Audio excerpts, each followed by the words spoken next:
Bienvenidos a Discutamos México. Hoy vamos a abordar un tema particularmente interesante. Vamos a hablar y a discutir sobre los partidos minoritarios históricos. Nos acompañan para esta discusión tres colegas historiadores, sociólogos, politólogos. Quiero presentarles al doctor Octavio Rodríguez Araujo, profesor emérito de la Facultad de Ciencias Políticas y Sociales de la UNAM. Está con nosotros también el doctor Ilan Semo, quien es profesor del Departamento de Historia de la Universidad Iberoamericana. Y también el doctor Francisco Valdés, que es investigador del Instituto de Investigaciones Sociales de la UNAM y profesor de la Facultad Latinoamericana de Ciencias Sociales. Los partidos minoritarios históricos en México son principalmente aquellos partidos relativamente pequeños que ya no existen hoy en día, que han pasado a mejor o a peor vida, no lo sabemos, lo vamos a discutir. Pero son partidos que en principio podemos considerar que tienen un significado histórico, es decir, que han dejado huellas en la tradición política mexicana. Yo quisiera que nos preguntásemos y discutiésemos sobre qué vicios, pero también qué virtudes nos han heredado estos partidos. Que reflexionemos y discutamos sobre su relación con el proceso de transición democrática, sus aportaciones a la lucha contra el autoritarismo, pero también las secuelas que han dejado de corrupción, oportunismo y sectarismo. La gran mayoría de estos partidos minoritarios históricos fueron de izquierda. Nos vamos a referir, en primer lugar, desde luego, el más antiguo de ellos, posiblemente al Partido Comunista Mexicano, que fue fundado en 1919, y al Partido Socialista Unificado de México, y desde luego la tradición lombardista que encarna en el Partido Popular, llamado después, a partir de 1960, Partido Popular Socialista. Y en la derecha tenemos al PDM, al Partido Demócrata Mexicano, que recoge la tradición sinarquista, y yo colocaría también al PARM, al Partido Auténtico de la Revolución Mexicana. Yo quisiera empezar por el pequeño universo de los partidos comunistas y marxistas. Quisiera preguntar, Octavio, en tu opinión, ¿qué fueron estos partidos marxistas, estos partidos comunistas? ¿Qué nos han dejado? ¿Cómo los definirías?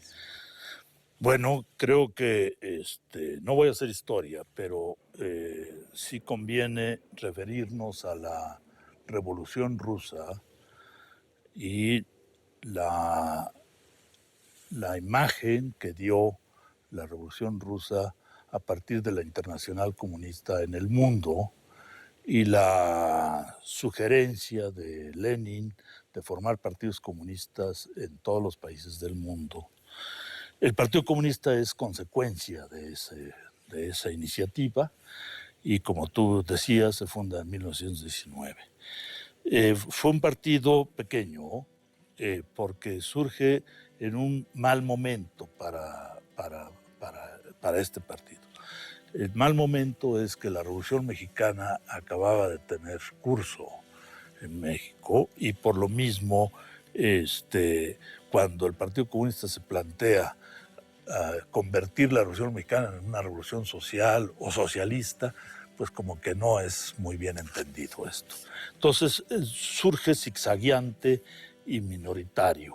Pero además, después de la fundación del Partido Nacional Revolucionario, por iniciativa de Calles, el Partido Comunista entra un poco en crisis, como que no tiene nada que hacer y además es perseguido por el mismo Calles. Y yo sintetizaría esta cuestión diciendo que los distintos gobiernos revolucionarios fueron poco amigables con el Partido Comunista, con la excepción de Lázaro Cárdenas. Y esto hizo que la oposición de izquierda, que se caracteriza o se caracterizó durante muchos años por ser socialista y por tener como objetivo el socialismo, esa oposición de izquierda se viera siempre muy limitada en sus posibilidades de expansión, de crecimiento, de desarrollo. Y además, errores propios del Partido Comunista.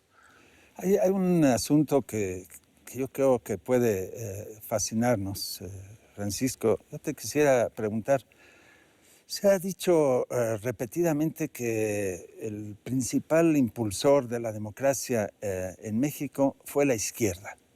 Y no obstante, estamos hablando de una izquierda dura, marxista, leninista, ¿no?, cuyas credenciales democráticas son bastante objetables. Y no obstante, me parece que hay algo de verdad que es importante, este planteamiento que cristaliza desde luego en la apreciación que se tiene del movimiento de 68, de que la democracia es impulsada principalmente, no exclusivamente, claro, en México, por la izquierda. ¿Cómo aquilatarías, Francisco, esa dimensión democrática en el seno de estas tradiciones marxistas, leninistas, comunistas, trotskistas, etcétera? Bueno, yo diría, siguiendo una parte de lo que ha señalado Octavio, creo que la Revolución Mexicana hasta el cardenismo supo, con su partido hegemónico, ocupar espacios que naturalmente hubieran sido de la izquierda si el grupo dominante en México no hubiera sido el que fue. Sin embargo, su declinación política y electoral, que es un proceso que dura muchos años, va teniendo como característica la emergencia y el surgimiento de movimientos y organizaciones de oposición al régimen dominante. Y en ese proceso, la izquierda se encarna de una manera particularmente importante y se convierte poco a poco, a partir de finales de los años 50, con algunas excepciones antes de esa época, pero sobre todo en la década de los 60 y después, como un movimiento que toma la idea de democracia, aunque vagamente definida, como un paradigma opuesto y diferente radicalmente al de la dominación autoritaria del partido hegemónico. Entonces, en esa capacidad, la izquierda va sufriendo una transformación. Incluso va revisando, particularmente creo que el Partido Comunista hace un trabajo muy fuerte en ese sentido, sus viejos cánones estalinistas y leninistas para dar un giro hacia la aceptación de la democracia que no se da en otras latitudes.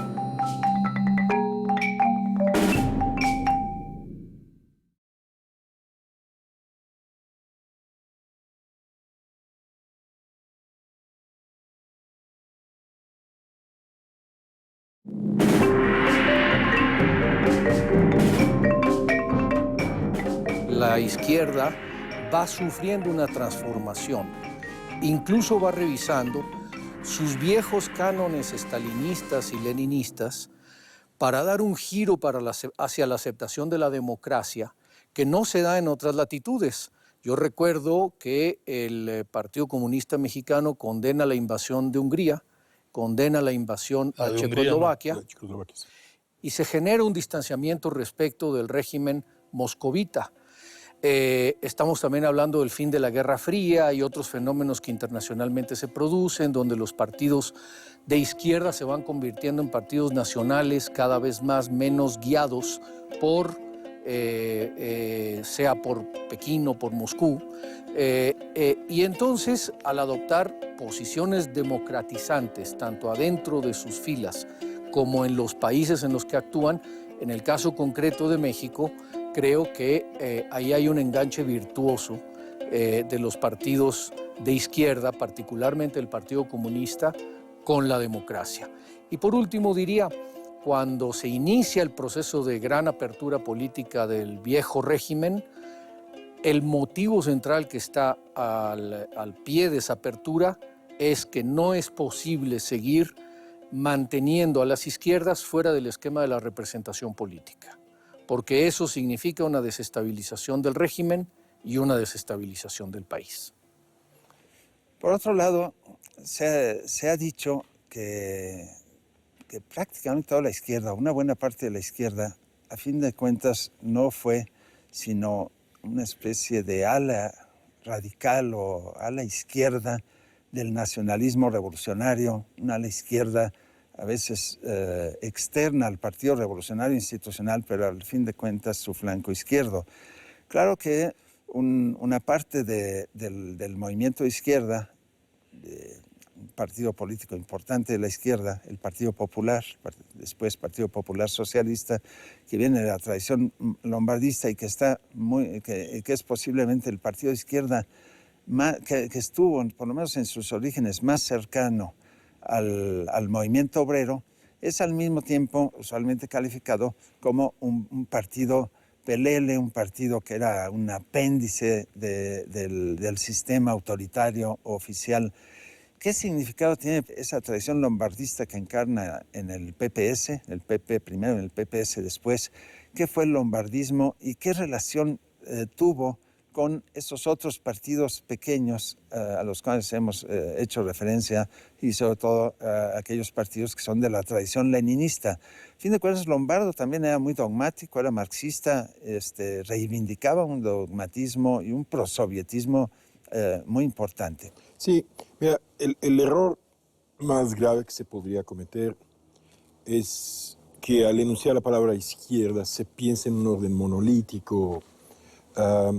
Y ese es un error porque si observamos la historia de la izquierda desde 1919, la fundación del Partido Comunista, hasta los años 60, después la fundación del Partido Popular Socialista en los años 40, encabezada por un líder que dirigió la CTM durante muchísimo tiempo, en los años Vicente Lombardo Toledano.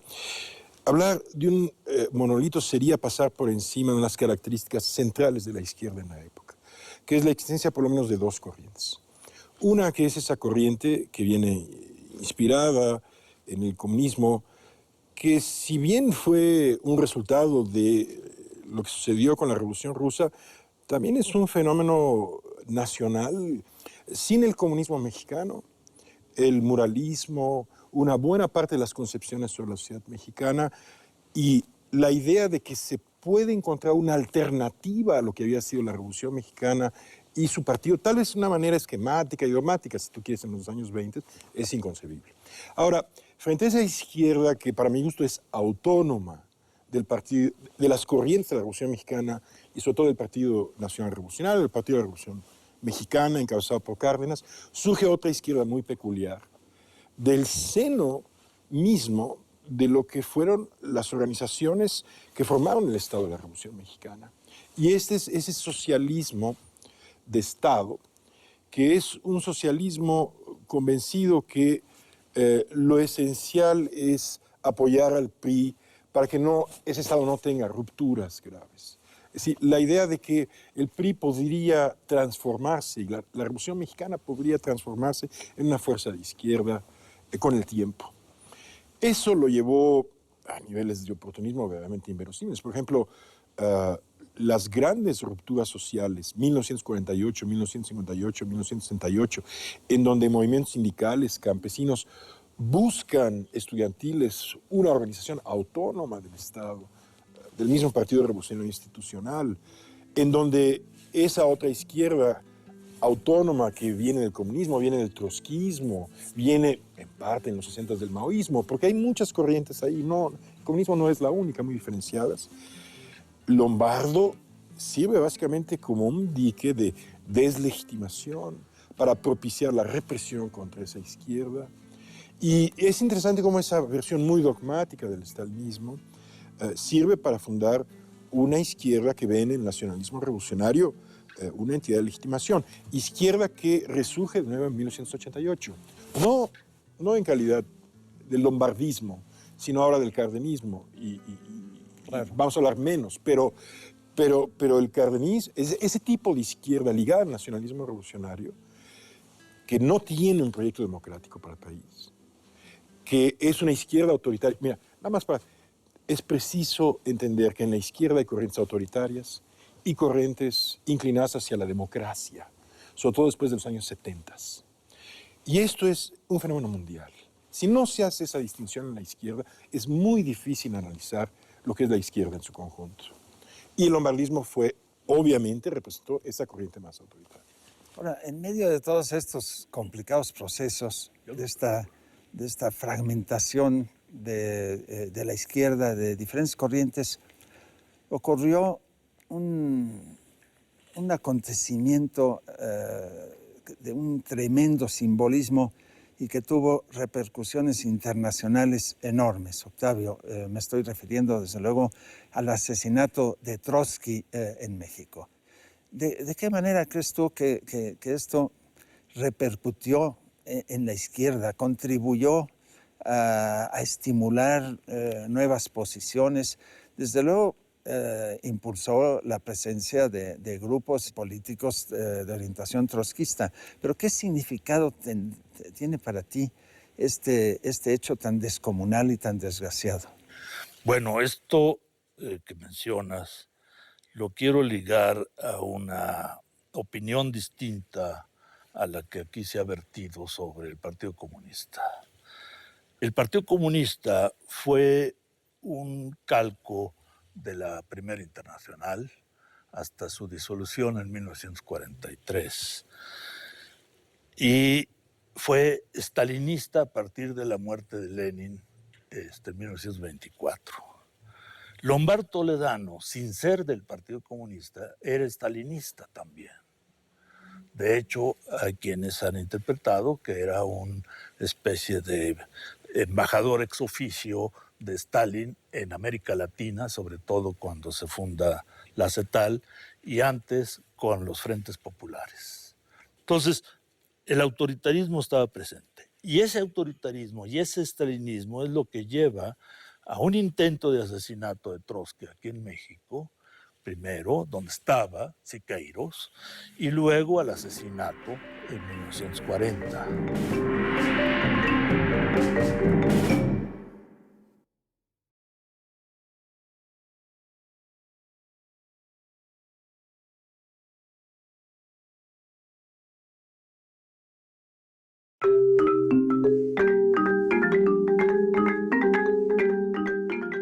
El autoritarismo estaba presente. Y ese autoritarismo y ese stalinismo es lo que lleva a un intento de asesinato de Trotsky aquí en México, primero, donde estaba Siqueiros, y luego al asesinato en 1940. ¿Sí?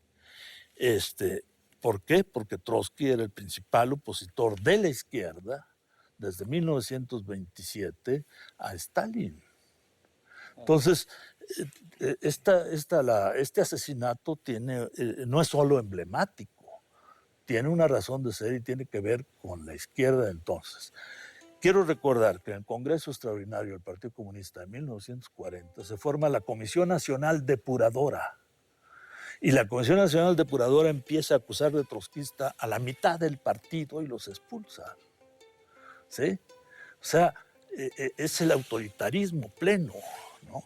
Sí. ¿Sí? Sí, sí. Y ligado a la Unión Soviética, al Partido Comunista de la Unión Soviética, y mientras vivió Stalin y fue el dirigente, a Stalin.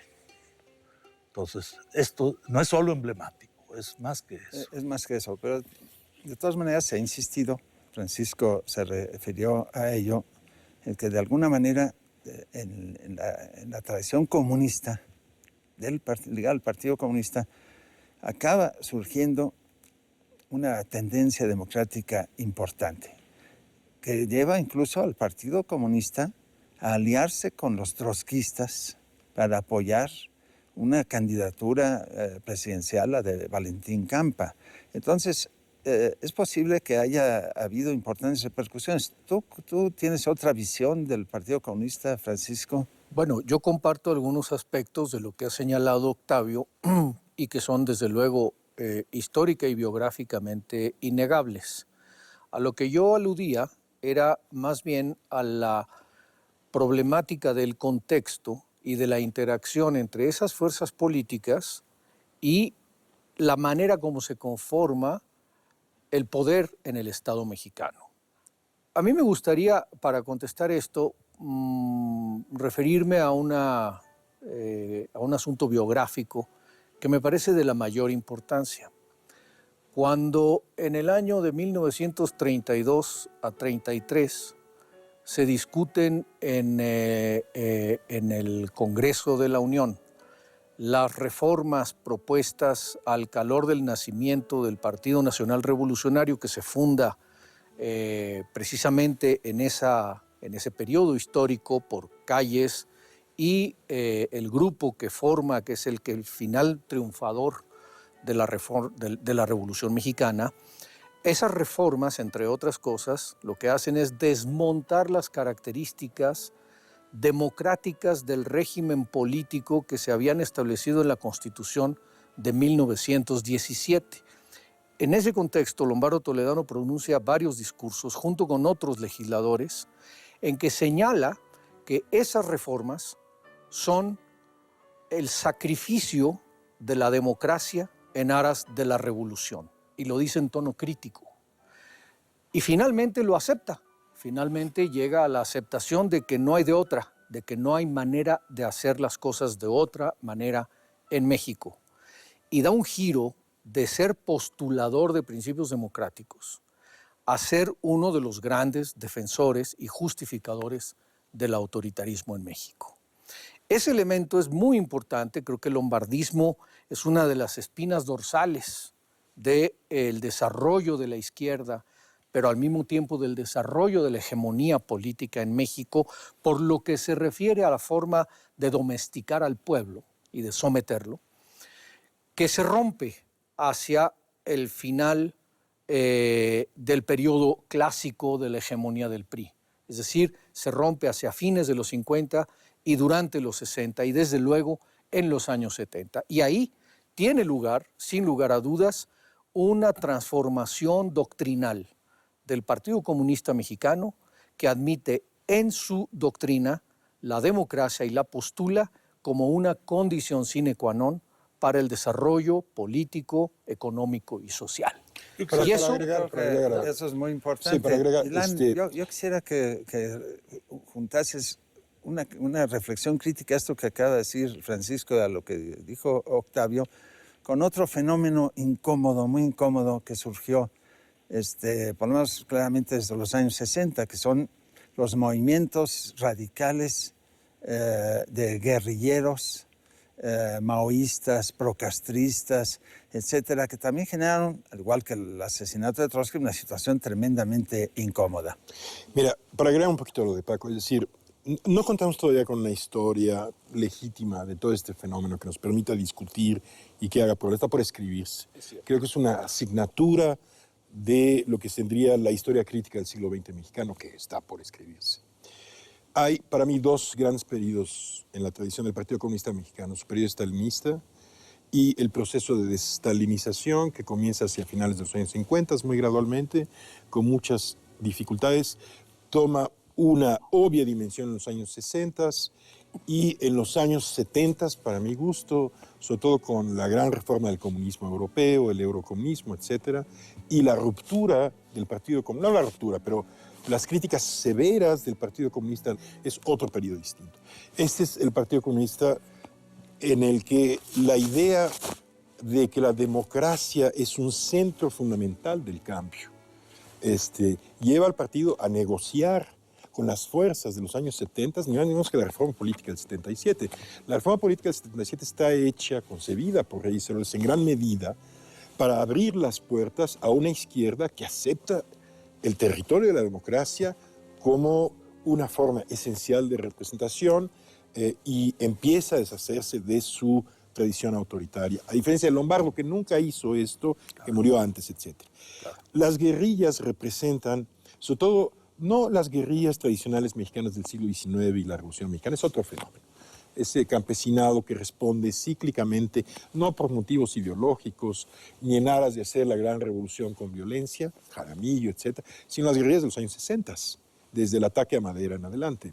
Y yo creo que ahí sí el Partido Comunista, con bastantes dificultades, porque tuvo muchas decisiones al respecto, pero digamos el centro principal del partido fue absolutamente leal al civilismo y rechazó la vía armada como una posibilidad de cambio, sobre todo después del 68, que es donde viene su gran crisis interna. Una buena parte de la juventud comunista es la que crea la Liga en 3 de septiembre. Una parte del partido es la que se va con Cabañas en Guerrero, etc. Eso sucede dentro.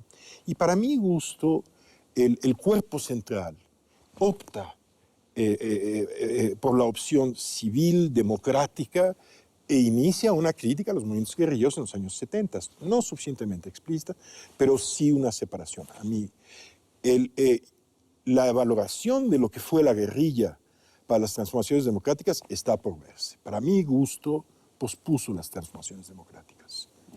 Yo tengo Mira, sí, opiniones. Octavio, te quiero que Sí. a la contestación Mira, que vas a dar a estas ideas agregues también unas reflexiones sobre, y está muy ligado a esto, reflexiones sobre si, por ejemplo, tradiciones o corrientes como las llamadas eurocomunistas u otras propiciaron la gestación en México de una tradición socialdemócrata que hoy no la vemos. Pero ¿acaso la hubo? ¿Acaso hubo embriones de ello? Como tú participaste en polémicas muy importantes en la época al respecto, me gustaría que ligases tu contestación a lo que han comentado los colegas con este problema de la ausencia o el fracaso de las tradiciones socialdemócratas en México. Sí, primero quisiera hacer algunas precisiones. En los años 50 el Partido Comunista distaba muchísimo de ser un luchador por la democracia. Hay un brinco entre el asesinato de Trotsky hasta 1976, cuando los comunistas hacen alianza con un grupo de trotskistas, los morenistas, ¿sí?, para lanzar a Valentín Campa como candidato a la presidencia. Pero para entonces ya había pasado 1974, que es el surgimiento del eurocomunismo y la influencia de lo que llamaríamos la socialdemocratización de los partidos comunistas en el mundo. Y México no va a ser una excepción. Y son los jóvenes y la inteligencia de Arnoldo Martínez Verdugo, que fue un dirigente muy flexible, los que van a permitir que el Partido Comunista se integre en este proceso democratizador, que va a coincidir o va a tener su apogeo a partir de la reforma política que promovió Reyes Heroles en 1977. Ahí sí. Y una de las razones por las que se hace la reforma política a propósito de las guerrillas es precisamente la existencia de las guerrillas. O sea, hay que dar cauces institucionales a la oposición y hay que dar alternativas. ¿Por qué? Porque el Partido Popular Socialista y la carabina de Ambrosio son exactamente lo mismo.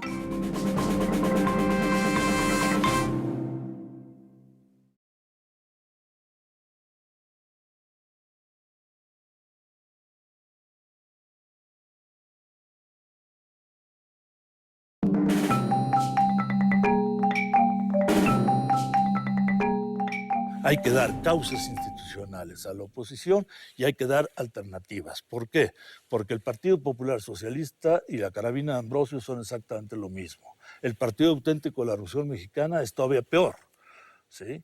Y entonces esas no son opciones para el pueblo mexicano. Entonces hay que crear nuevos partidos. Dos que promovió Echeverría, que era el Partido Mexicano de los Trabajadores y el Partido Socialista de los Trabajadores, aunque después Berto se peleara con Echeverría, y el otro era el Partido Comunista. Y para tapar el ojo al macho, pues el Partido Demócrata Mexicano, porque también era un partido existente, que de hecho cuando se hace el primer intento de registro, fue el único que reunía los requisitos numéricos.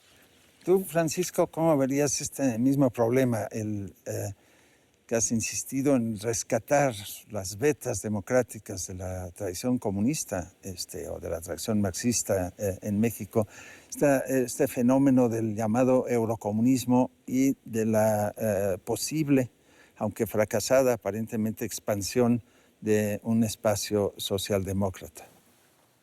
Bueno, creo que primero empezaría por el final. No deja de ser relevante, significativo, que probablemente el último de los partidos muertos haya sido el Partido Socialdemócrata, que impulsa Sí, el que desapareció. Rincón Gallardo, un excomunista notable, uno de los ideólogos importantes del grupo de Arnoldo Martínez Verdugo, y que termina por naufragar y fracasar en el ambiente político mexicano.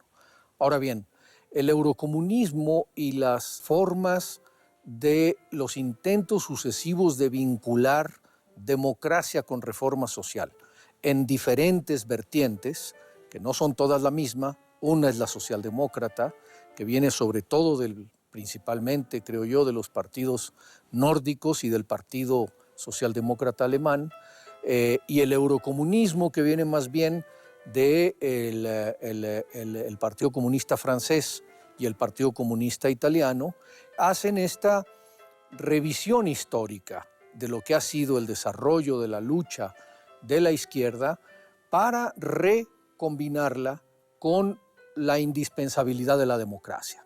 Lo que produce una nueva realidad política y un nuevo imaginario político definitivamente es el avance de esta idea de que la democracia y el socialismo no pueden ser el uno sin el otro. Que la democracia puede ser sin el socialismo, eso lo sabemos que es cierto, teóricamente cierto, pero que el socialismo no puede llegar a serlo sin la democracia es otro de los temas centrales que creo que abren un camino muy profundo, muy hondo en el espíritu de la gente que se concibe como gente de izquierda, digamos desde el centro hasta un extremo relativamente razonable que sigue moviéndose en el ámbito de la esfera política del Estado de Derecho democrático, digámoslo así, ¿no? Entonces, me parece que ahí están las coordenadas de un fenómeno que sigue vigente y que viene de las historias que estamos revisando. Hace años, algunos intelectuales, algunos políticos también, tuvieron esperanzas en que se produciría una especie de fusión entre el socialismo, la democracia y tradiciones nacionalistas. Yo recuerdo que Octavio Paz y Carlos Fuentes tenían esperanzas en que el partido que estaba organizando Heberto Castillo, que fue el PMT, ocuparía ese espacio de socialismo democrático, nacional. Ilan, ¿tú crees que eso fue así? ¿Cómo valoras tú es el fenómeno del PMT? ¿Realmente se trata de un proceso esencialmente frustrado y por el cual el PMT tuvo que aceptar con muchas renuencias fusionarse con los partidos de izquierda, o realmente había posibilidades allí para abrir un espacio, digamos, democrático dentro de la izquierda? Lo que entendemos por espacio socialdemócrata, digamos, o paradigma socialdemócrata, yo creo que ese paradigma surge en México como paradigma real después del 68. Exactamente. Después de que la democracia se convierte en el problema de la nación, no solo de algunos sectores. Y a pesar del Partido Comunista.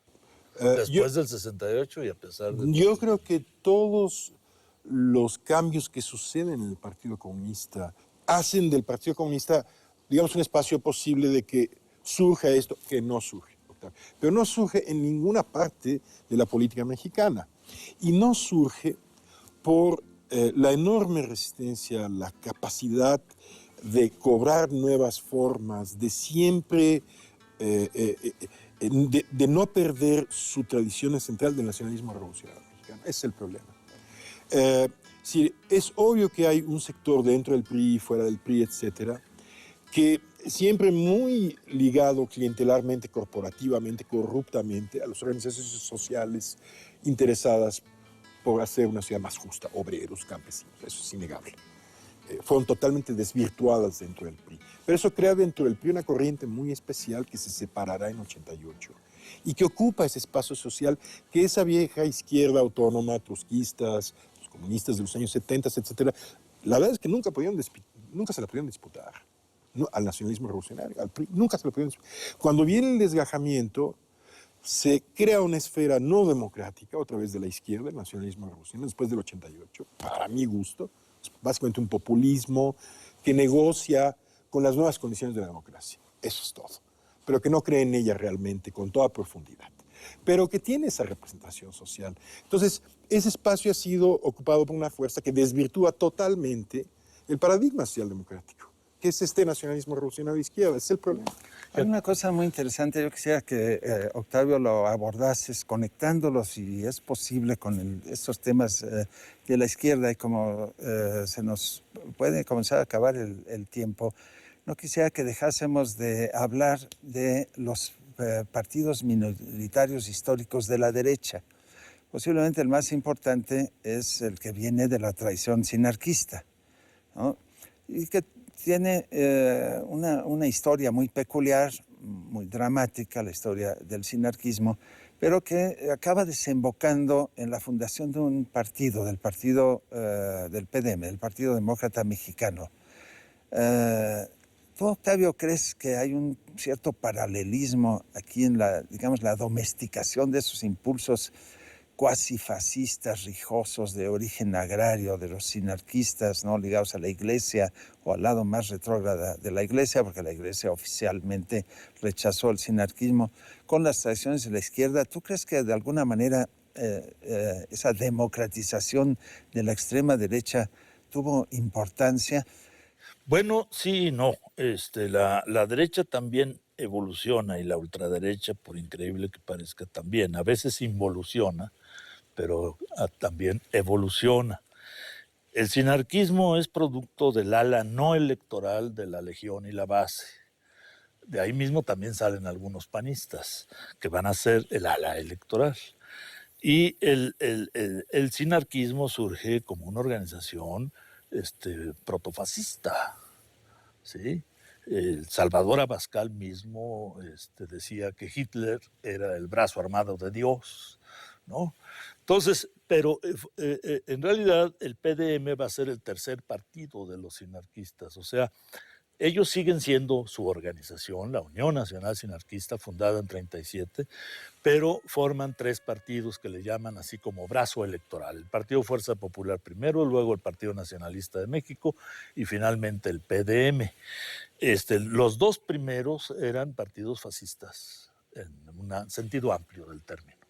El PDM ya no. El PDM va a ser un partido defensor de la pequeña propiedad, un poco al estilo Proudhon, aunque Proudhon nunca fue el ideólogo de ellos, ¿no? Sobre la pequeña propiedad rural sobre todo. Y entonces va evolucionando en una forma más o menos democrática, hasta que finalmente pierde el registro y va a desaparecer. Le deja su lugar al Partido Acción Nacional, que se va a nutrir también de sectores de ultraderecha, ¿sí? Entonces, la ultraderecha en México ahora se expresa dentro de ciertos ámbitos, sin decirse o sin dejarse señalar como tal. Ya no es un partido, vamos a decirlo así.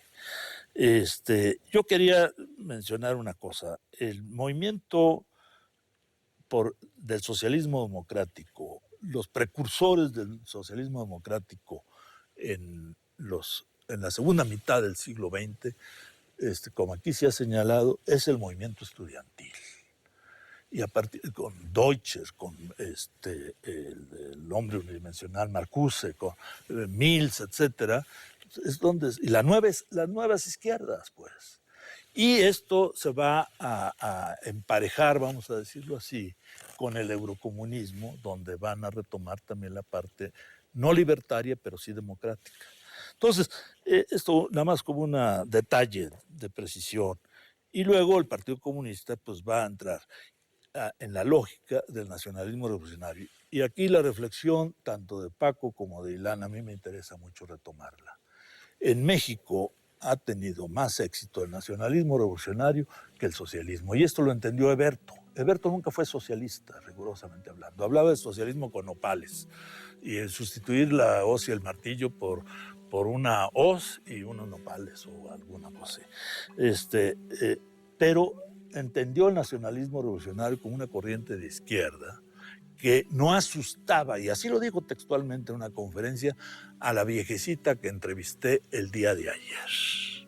Por eso los expriistas en el Frente Democrático Nacional y luego en el Partido de la Revolución Democrática han tenido éxito porque han venido manejando no el socialismo, sino el nacionalismo revolucionario, no más que con tintes democráticos. Entonces, yo creo que tenemos que empezar a redondear porque nos acercamos al final del programa. Francisco, me gustaría que también establecieses un balance general, incluyeses algunas breves reflexiones sobre los pequeños partidos de la derecha, el PARM, por ejemplo, que acaso podría ser el emblema caricaturesco de todos aquellos vicios que nos han heredado los partidos minoritarios históricos, ¿no?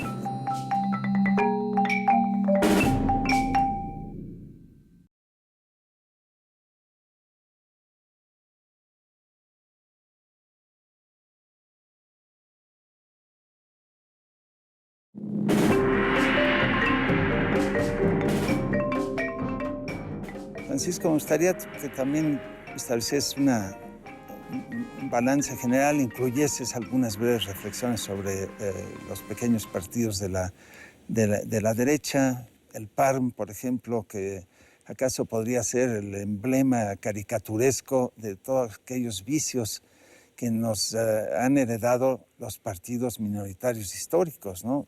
Su oportunismo, su sectarismo, etcétera. Sí, sobre estos dos partidos en particular, yo vería en el caso del PDM, la ultraderecha, tuvo esa ultraderecha sinarquista el valor de convertirse en partido.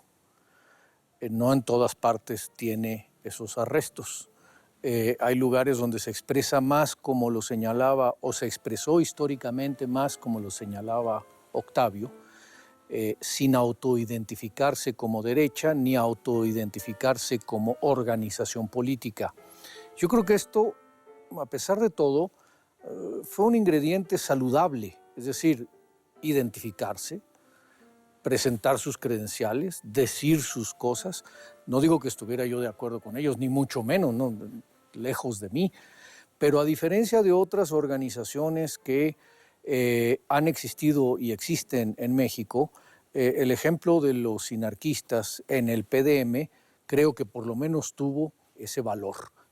El otro elemento, el otro aspecto sobre el que preguntas, el partido auténtico de la Revolución Mexicana, pues a mí me parece francamente, sí, una caricatura grotesca de todos los vicios heredados no solamente desde la izquierda, sino también desde el partido hegemónico en sus tres versiones distintas, porque fue al final de cuentas el instrumento que sirvió en la época más, probablemente más poco honrosa de lo que ya conocemos como la historia de la Revolución Mexicana, para combatir organizaciones nacientes, para cooptar dirigentes que surgían alternativamente al partido oficial y que representó, perdón. A Cárdenas. Bueno, sí, efectivamente.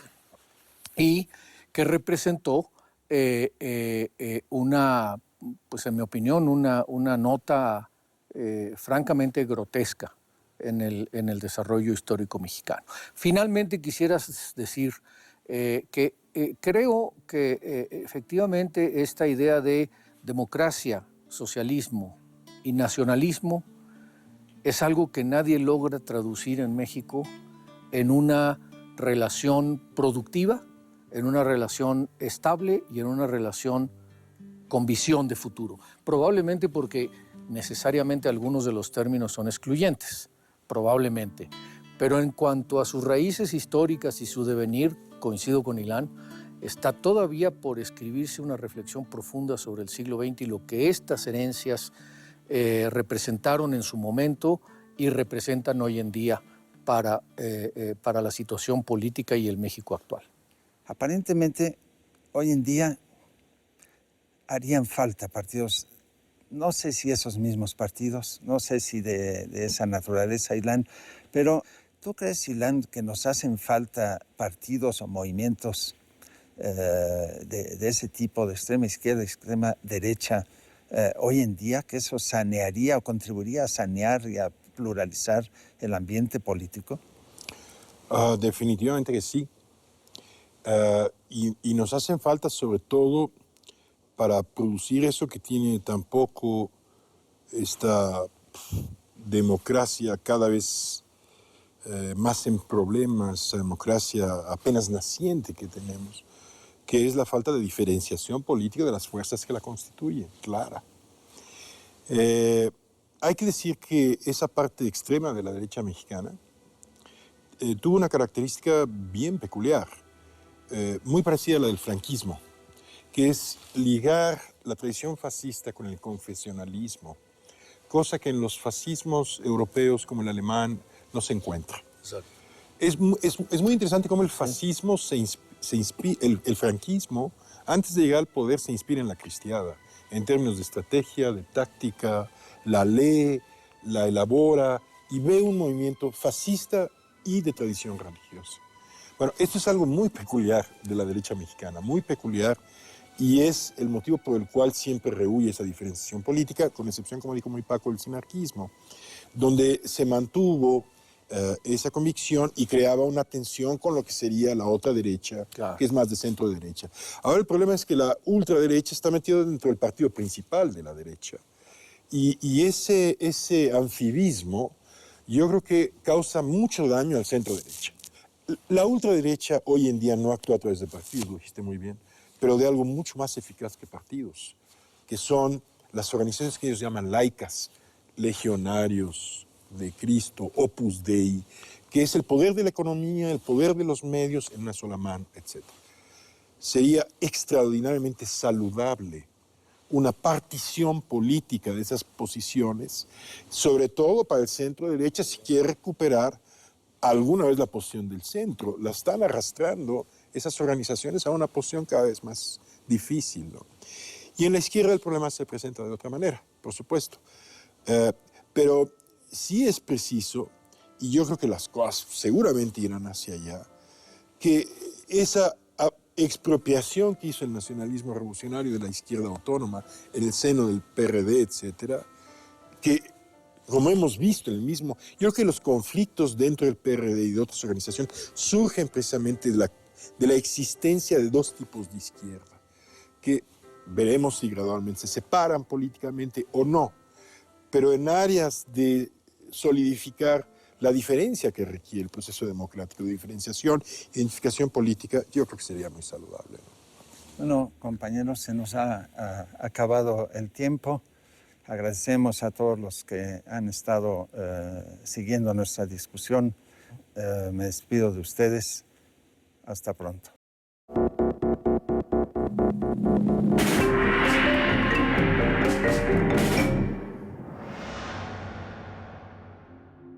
Lograron en los últimos años, entre el año 2000 y el 2006, desaparecer 9 partidos.